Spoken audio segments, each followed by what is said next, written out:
गणेश जी के दिन आ रहे हैं, ये 10-12 दिन बड़े अद्भुत। सब गणेश जी के 12 नाम स्तोत्र, गणेश स्तोत्र, हमने बहुत किताबें भेजी हैं, उसमें गणेश अथर्व शीर्ष का पाठ कीजिए, मोदक गुड़ का भोग लगाइए, सिंदूर चढ़ाइए, उनके 21 दूर्वा चढ़ाइए, 12 बच्चों को गुड़ बांटिए इन दिनों में। गणेश जी आ रहे हैं ना, गणेश जी के दिन महाराष्ट्र में, मराठा में तो बहुत उनकी पूजा होती है, सब जगह होनी चाहिए।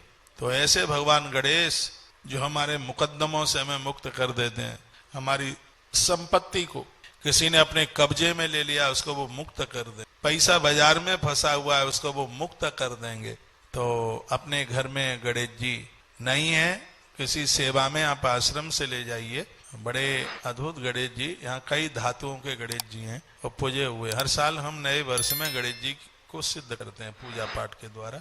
जैसे उस दिन आपने देखा 551 लड्डू गोपाल जी को अभिषेक किया, वही भक्तों के पास सेवा में पहुंचते रहेंगे, जाते रहेंगे। ऐसे हमने वैष्णो देवी में माता दुर्गा को वहां सिद्ध किया, आप टेलीविजन पर देखे होंगे। ये चीजें पूजा पाठ से बड़ी प्रभावशाली हो जाती हैं। देखिए प्रतिमाएं तो एक ही जैसी होती हैं, लेकिन सालासर बालाजी में और मंदिरों में तो फिर अंतर क्यों हो जाता है? सब पूजा का असर हो, पूजा का प्रभाव होता है। घर तो सबके एक ही जैसे होते हैं, एक ही ठेकेदार ने बनाया, लेकिन एक घर में इतनी रौनक है, दूसरे घर में इतना कलह है, ऐसा क्यों है?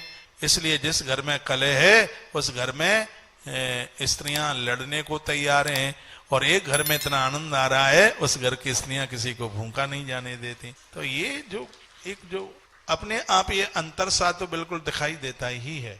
मैं एक बार फिर आपको निवेदन करूंगा, खरीदने से ज्यादा भगवान वो प्रभावशाली होते हैं जो कहीं प्रसाद में मिले हैं। कौन खरीद सकता है उनको? यदि बाजार से भी ला रहे हैं तो खरीदने की भावना से नहीं।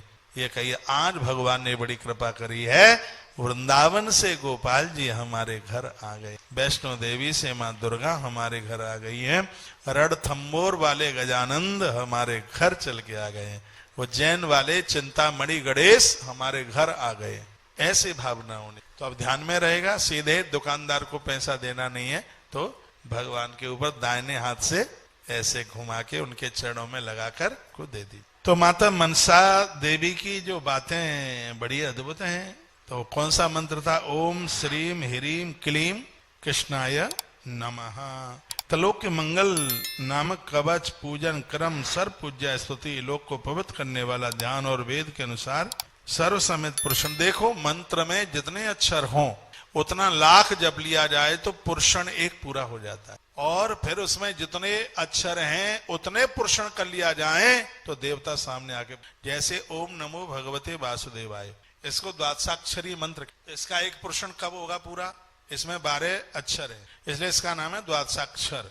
तो इसको हम 12 लाख जप लेंगे तब इसका एक पुरुषन पूरा हो जाएगा, 12 लाख। और 12 लाख आप 12 बार जप लोगे, आपका इष्ट आपकी आंखों के सामने आके खड़ा हो जाएगा।